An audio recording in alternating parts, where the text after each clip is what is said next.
Знаете, есть такая старая шутка. Если вы не можете найти Новую Зеландию на карте мира, не переживайте.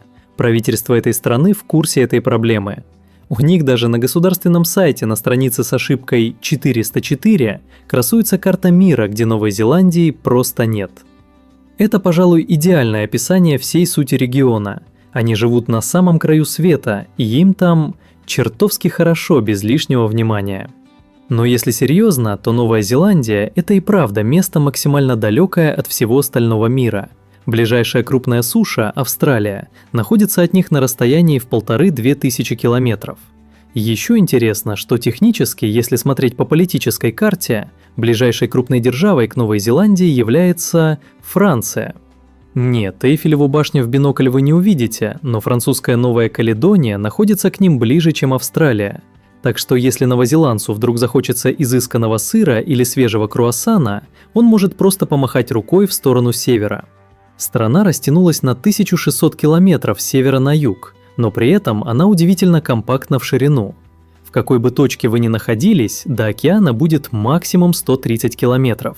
То есть вы всегда либо уже на пляже, либо будете там через 1,5 часа, если захотите. Но не спешите паковать чемоданы и представлять себе сплошные города-курорты. Реальность такова, что 80% территории страны практически не заселено. Большая часть этих земель – это суровые горы Южного острова, где правит ветер, камни и антропогенная тишина. То есть здесь нет шума машин, гула заводов или голосов людей.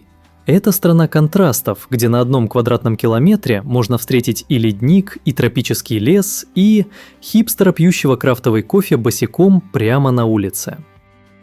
Если в Австралии все живое пытается вас съесть или хотя бы сильно напугать, то в Новой Зеландии все ровно наоборот. Здесь природа решила пойти по пути безопасного приключения, ведь здесь вообще нет змей, совсем. Вы можете гулять по самым густым папоротниковым лесам, не опасаясь, что из кустов на вас выпрыгнет ядовитая чешуйчатая лента. Даже комары здесь большая редкость, что делает ночевку в палатке не актом самопожертвования, а вполне приятным досугом. Эта тотальная безопасность в какой-то момент превратила страну в главный мировой хаб для тех, кто боится конца света. Сверхбогатые жители Кремниевой долины давно смекнули, что лучшего места для последнего убежища не найти. Они выкупают огромные участки земли на Южном острове и строят там автономные высокотехнологичные бункеры с запасами еды на годы вперед. Изоляция страны, которая раньше считалась ее слабым местом, стала самым дорогим товаром для миллиардеров. Правительству даже пришлось ужесточить законы о покупке земли иностранцами, чтобы выживальщики из-за океана не скупили все живописные долины под свои подземные дачи. Однако в желании спрятаться здесь от апокалипсиса есть доля иронии. Ведь если биологическая опасность сведена к минимуму, то геологическая в самом разгаре. Новая Зеландия уютно устроилась прямо в Тихоокеанском огненном кольце. На ее территории насчитывается 83 вулкана. Даже крупнейший город страны, Окленд, буквально построен на пороховой бочке. Его окружают более 50 вулканических конусов. Местные относятся к этому философски. Ну да, живем на вулкане, зато виды красивые.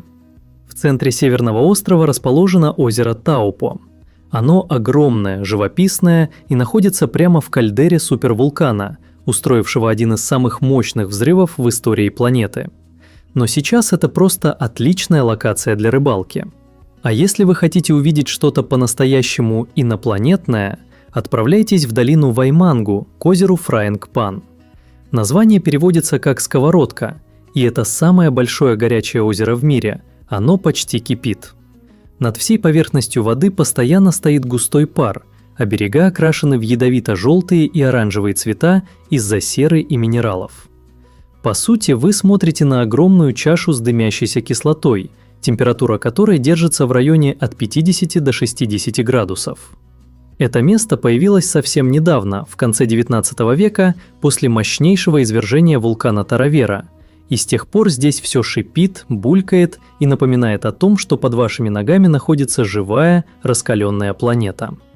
Купаться здесь, разумеется, нельзя, если только вы не планируете превратиться в суп.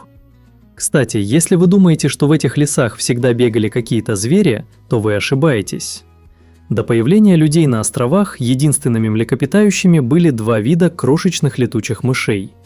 Весь остальной мир принадлежал птицам и насекомым. И птицы здесь, надо сказать, развивались по весьма странному сценарию. Главный символ нации – киви. Это создание – настоящий биологический анекдот. У нее нет крыльев, но они такие крошечные, что их не видно.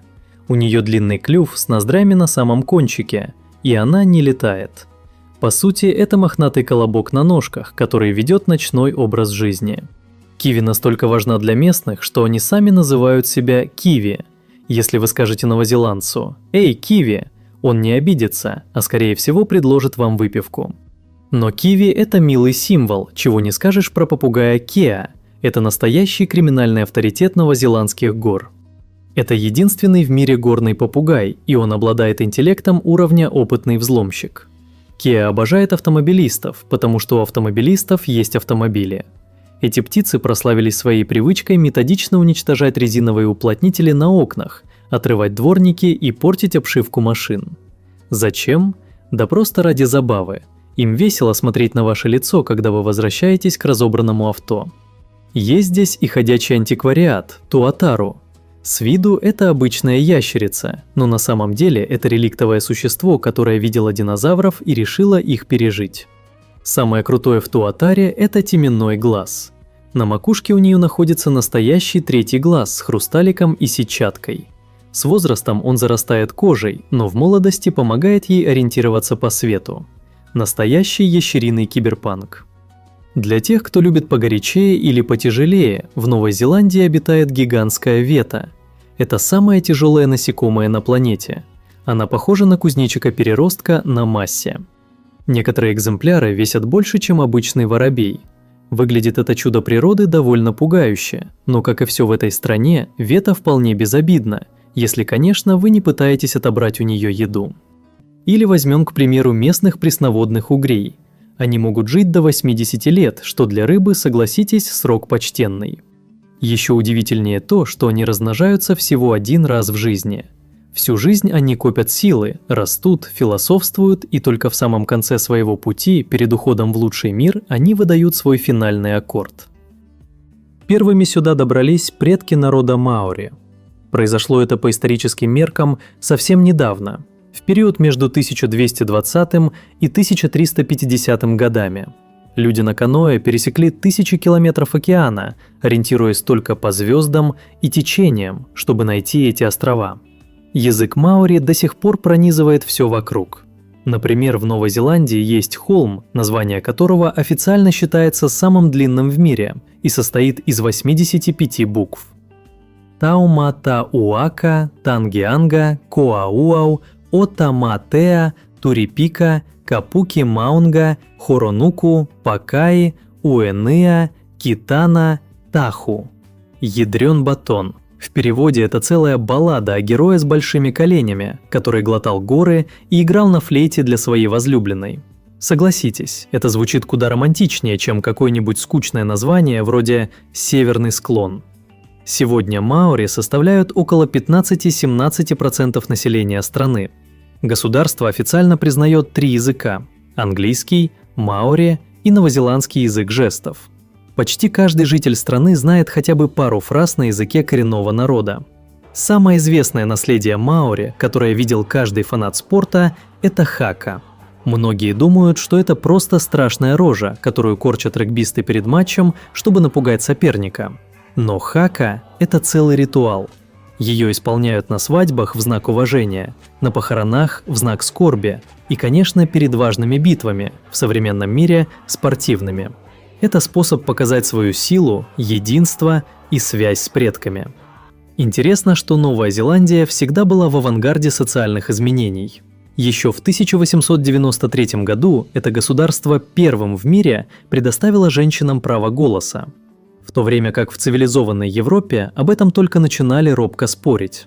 Этот дух свободы и равенства сохраняется и сегодня. Страна стабильно входит в мировые топы по уровню счастья и безопасности. Если вы хотите увидеть мир, где никто не смотрит на вас косо из-за ваших взглядов или внешности, то вам сюда. Но есть и обратная сторона медали. Жизнь здесь настолько скучная, что многие молодые и амбициозные киви начинают улетать. Это привело к феноменальному оттоку. Более 10% граждан переехали жить в Австралию. Почему? Потому что там банально больше карьерных возможностей и выше зарплаты. Уровень миграции из этой благополучной страны порой сравнивают с показателями из зон конфликтов. Однако население страны все равно растет за счет мигрантов. Да настолько быстро, что это стало главной причиной диких пробок и подорожания недвижимости.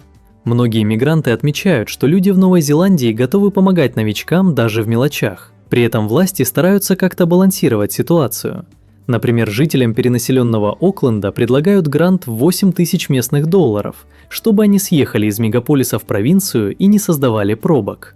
Кстати, здесь люди реально ходят по магазинам и улицам босиком. И не потому, что у них нет денег на обувь. Просто им так удобно. Если вы спросите, на чем держится экономика страны, любой ответит – на шерсти, мясе и просмотре квартир. Овец здесь около 25-30 миллионов. На каждого жителя приходится по 5-6 пушистых созданий. Новая Зеландия занимает 3-е место в мире по производству шерсти. Они также первыми в мире вместе с австралийцами додумались экспортировать замороженное мясо на другой конец света. Но главная страсть – это недвижимость. Половина всего экономического производства страны завязана на жилье. В итоге в Окленде дома стали одними из самых дорогих на планете. Если у вас есть скромный домик в этом городе, считайте, что вы выиграли в лотерею. Бизнес здесь начать очень просто. Открыть свою компанию можно менее чем за сутки. Никаких очередей и взяток. Страна входит в 5 самых честных государств мира с ничтожным уровнем коррупции. Налог на малый бизнес в Новой Зеландии считается умеренным. В стране действует единая фиксированная ставка налога на прибыль – 28%. Она не самая низкая в мире, но налоговая система считается очень прозрачной, простой в администрировании и не удушающей для небольших предприятий. А еще это безъядерная зона. С 1980 года сюда запрещен вход любым судам с атомными двигателями или, не дай бог, с ядерным оружием на борту. Даже если вы лучший союзник, но ваш корабль работает на атоме, извините, паркуйтесь в другом океане. Еще здесь на 5,3 миллиона жителей зарегистрировано ровно столько же автомобилей, по машине на каждого. Новая Зеландия также лидирует по количеству вертолетов и полей для гольфа на душу населения. Новая Зеландия – это еще и место, где рождаются самые безумные идеи. Именно здесь изобрели зорбинг. Это когда вас запихивают в огромный прозрачный шар и скатывают с горы. Зачем, спросите вы? А почему бы и нет? Если у вас есть гора и шар, то это однажды случится. Однако настоящая культурная революция случилась, когда Питер Джексон решил снять здесь «Властелина колец». Это настолько сильно изменило страну, что в правительстве даже появилась официальная должность – министр по делам «Властелина колец». Это чиновник, который отвечает за то, чтобы Средиземье чувствовало себя как дома. Поток туристов после выхода фильма стал таким огромным, что потребовал отдельного управления на государственном уровне. Если вы любите необычные места, отправляйтесь на улицу Болдуин-стрит. Она признана самой крутой в мире, где наклон составляет 38 градусов. Подняться по ней сравнимо с полноценной тренировкой, а парковать машину на ручнике и тем более трогаться в горку – ежедневный тест на права. Благо, что доля автомобилей на механике стремительно сокращается, как и во всем мире. А в долине Кардрона есть забор, который вызывает недоумение у туристов. Он весь увешан женскими бюстгальтерами. Началось все с 4 штук в конце 90-х, а теперь это местная достопримечательность, против которой бессильны даже власти. Традиция живет, а туристки продолжают вносить свой вклад в экспозицию.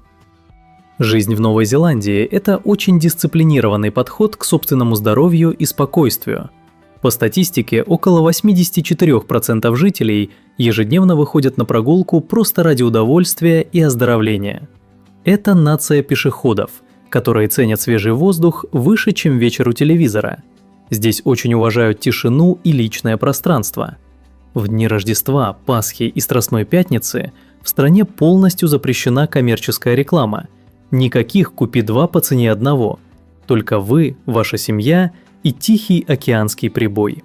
Интересно и то, как тесно переплетены судьбы Новой Зеландии и Австралии. Граждане чувствуют себя как дома по обе стороны океана. Студенты из Новой Зеландии имеют право получать государственные кредиты на обучение в Австралии на тех же условиях, что и местные. Между странами также действует Транстасманское соглашение, позволяющее новозеландцам жить и работать в Австралии бессрочно, без оформления каких-либо специальных виз, создавая единый рынок труда. Вот такая она, Новая Зеландия. Страна, где овцы важнее политики, хоббиты помогают бюджету, а люди ходят босиком не от бедности, а от внутренней свободы. А если вам понравилось видео, ставьте лайки, жмите на подписаться и бейте в колокольчик. Всего вам наилучшего и до новых встреч!